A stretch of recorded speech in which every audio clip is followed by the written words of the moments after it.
And I realized I've worked so hard all my life, and why isn't this working? Today on No Money, we are going to be talking about making money on a small income and what people don't know about wealth. So I began my journey learning about money basically as a pharmacy technician and kind of living paycheck to paycheck, and actually went through a divorce and bankruptcy. And then within 3 years, I was able to get over $1 million in assets, and now I'm living a wonderful life.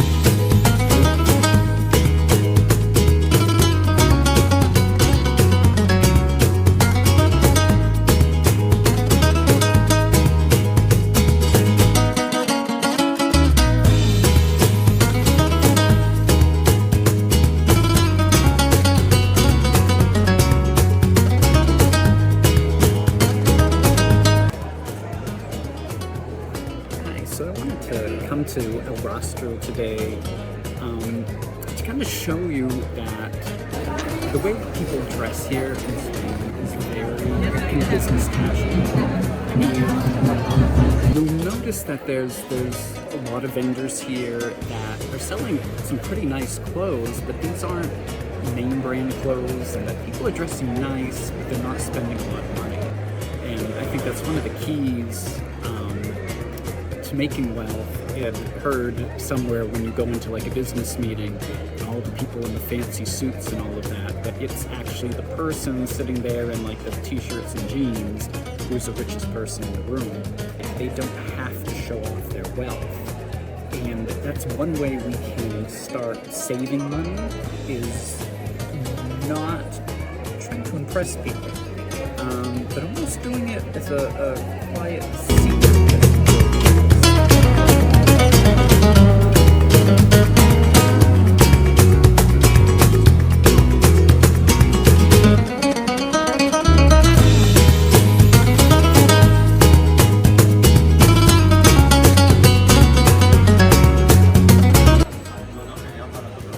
American tax code, it's made for everybody. The trouble is people just don't know it. But rich people have that built in to their system. They just want to pass that along generation to generation. And people like me, like you, growing up, never had that. They don't teach it in school. That's one of the main reasons we are doing this channel, that I wanted to do this, because you don't know what you don't know, and I want to make sure people get money. As I said, the tax code is for everybody, and we just need to learn how to use it like rich people do. One thing is buying assets rather than liabilities. So if you're spending your money on those, designer clothes, the good cars, or all that, your money isn't working for you. And that's one thing rich people do, is they make sure their money is working for them rather than them working for money. And that's through different investments, through rental properties, real estate, dividends, investments. It can be, a number of different ways. Rich people think about money more as a vehicle to create more time rather than spending our time to make more money. A lot of us, me included, I had gone to college, done all the things you're supposed to do, and I just never moved forward in life. That's because I just thought, well, the harder I work, the more money I'll make, and then I'll be happy. Money does not buy happiness, but it does relieve a lot of anxiety and stress that we have in life. So money is not a bad thing. We need money for the mission to help other people.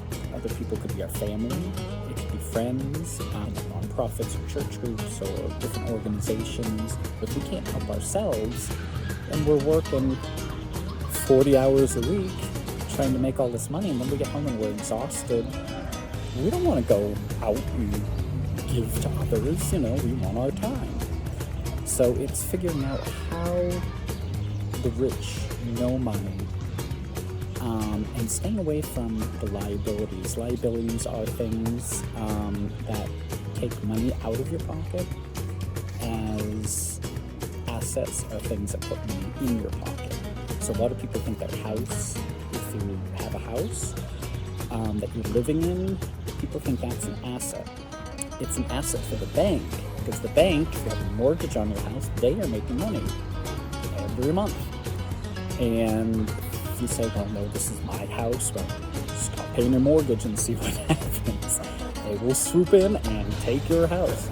They own it until you pay off that mortgage. And other things like cars are a liability unless you happen to be using that car for business. That could be a tax deductible event, renting it out, sort of like an Airbnb model. Some people do that, and that makes your car an asset. Otherwise, it's a liability. It's costing you money each month. It's costing you money to run. Robert Kiyosaki, Rich Dad, Poor Dad. I highly recommend it if you can get your hands on it. And he explained a lot about the difference of liabilities versus assets. And I realized it took 20 years to finally say, okay, I'm going to do this. I'm going to invest no matter what happens. My car, I was so close to paying it off. I said, well, you know what I'm going to do? I'm going to take that money I paid each month for my car, and I'm going to invest that in a rental property. Maybe like a little mobile home or trailer, and rent it out. And my car got paid off. So happy. It was the first time I've ever had a car paid off. And guess what? Within a week, the engine seized up and died. I was so disappointed that I couldn't invest. I had to get another car, had to, pay the bank again for it. And I realized that this just isn't it. I've been doing this a long time. I've been working hard. I was at the top in the pharmacy industry as a technician. I was at like the top of my pay limit, and there was nothing else to go through. And I had gone to college. I had even taken master classes, and I was stuck in like a retail pharmacy job. And I realized I worked so hard all my life, and why isn't this working? So I began to educate myself. I actually found on YouTube a video about velocity banking, how to pay off mortgages in half the time, sometimes a third of the time. And I started really diving in, finding ways to learn more about money. The tax system is made for businesses. If you have a business, you have tons of different tax write-offs that you can do.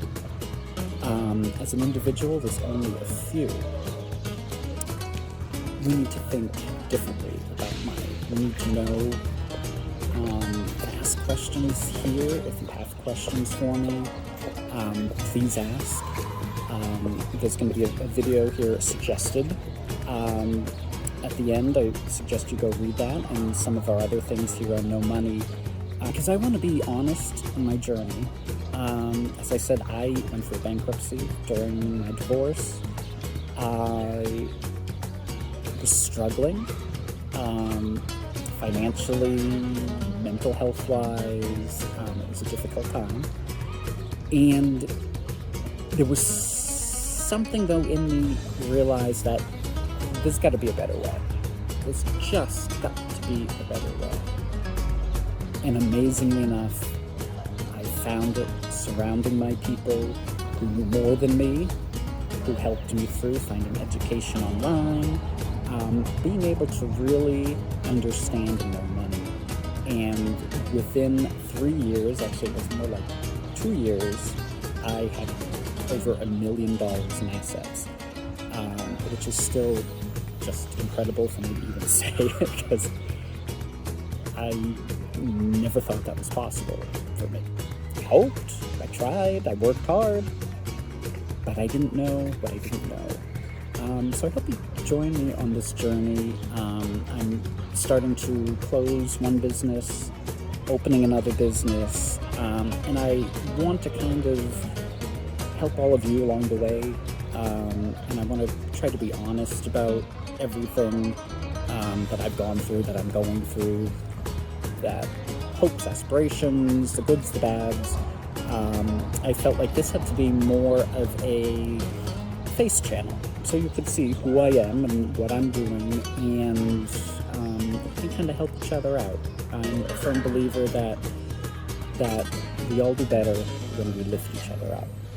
So join us here at No Money, and we'll see you in the next video.